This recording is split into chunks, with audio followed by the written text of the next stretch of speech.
আমি দোষী তোর লাগিয়া সোনা বন্ধুরে, আমি যত তোর লাগিয়া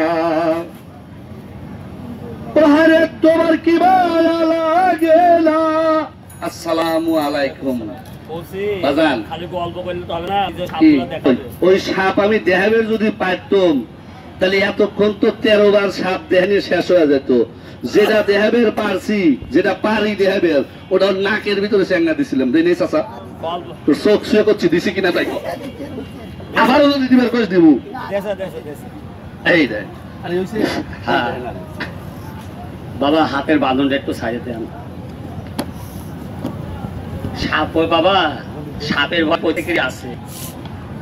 এই মাটি হাতে করে বলছি, হিন্দু ধর্মে শ্রীকৃষ্ণকে খাতির করেনি, মুসলমান ধর্মে আবু বকর সিদ্দিকের খাতির করেনি।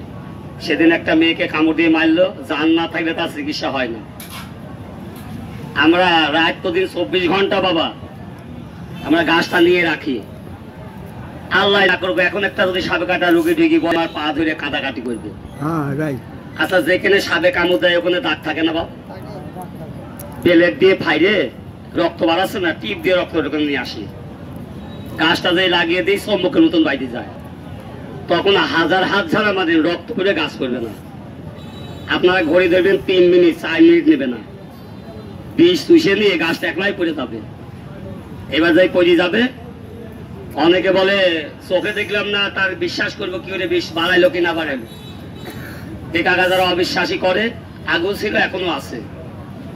গাছটা তুইলে কাঁচা দুধে ছাইড়ে দিই, পুরা দুধটা নীল হয়ে যায়। তাই বাবা, এই বাড়া বাবা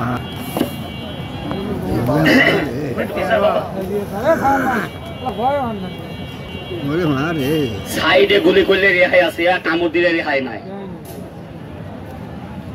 এই যে এই গাছটা,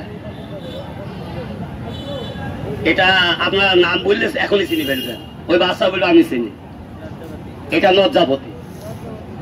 তবে এটা লাল না, এটা সাদা। এই গাছটা কেউ যদি দুটো ফুল মিশিয়ে আঁশির বোতলে করে বাড়ির উঠোনে পোতে, এরম সাপে বাবা বাসা ভেঙে পালিয়ে যায়। এরম সাপে বাসা ভেঙে পালিয়ে যায়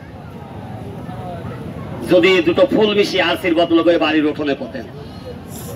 আর ওই যে পুঁতি রাখিয়েছেন, মানুষকে বিশ্বাস করলে বাবা ভালো হইলে দেখে রাখে, খারাপ হইলে ক্ষতি চায়। যারা আল্লাহর উপরে ভরসা রাখে তাদের বাড়িতে জম ঠকে না। একটা ফুল মা মনসার আসনে দিয়েছিল না রাজা চন্দ্রধর, তাদের বংশের বাতি দোয়া থুয়েছিল না। তাই এই জায়গা থেকে যে আপনাদের এলাকায় আসে না, আমার বাড়িটা কুষ্টিয়া মিরপুর থানা সেই লালনের দেশের মোকামে। আমার এই গাছের সঙ্গে দুটো ফুল মিশিয়ে বাড়ির উঠোনে পুঁতে রাখলে এরম সাপে বাসা ভেঙে পালিয়ে যায়। আর ওই উঠোনে দাঁড়িয়ে কোনো কুট গুণ পোকা মানুষ দুষ্পাতার বাপ ভাই সন্তানদের ক্ষতি করতে পারে না। এই গাছটা অধিকাংশ লোক মাথায় দেয়, তাদের মাজার ব্যথা থাকে না, বাতের ব্যথা থাকে না। বাইদিরা একজন মাজার ব্যথা আর বাতের ব্যথার জন্য এক সিঁড়ি গুটির ব্যায়াম 2.5 দিনে সমান করে দেয়। এই মাটি হাতে করে বলছি গাছটা বেচতে পারি না, 1 টাকা গাছ বেচে খাবো, এই সাপের হাত আমার মৃত্যু হবে। ওজার বাপের ক্ষমতা আমাকে পায়। আমাকে কুষ্টিয়ার লোক বললো, সুধীর বেটা তোদের কাছে বাজিকরণ গাছ থাকে, বংশীকরণ গাছ থাকে, তোদের কাছে মিল মহব্বতের গাছ থাকে, তোরা সিঙ্গা কামড় ভিতর 2-3টে বউ পুষিস, অবাধ্যকে বাধ্য করিস, দূরকার মানুষ কাছে আনিস। বাবা, কাউকে কাছে আনতে গেলে গাছটা খালি নিলেই হবে না, এর ভিতরে একটা জিনিস মিশাইতে হয়। আচ্ছা, সন্ধ্যার পরে পোকা ওরে আলো জ্বলে, কি পোকা?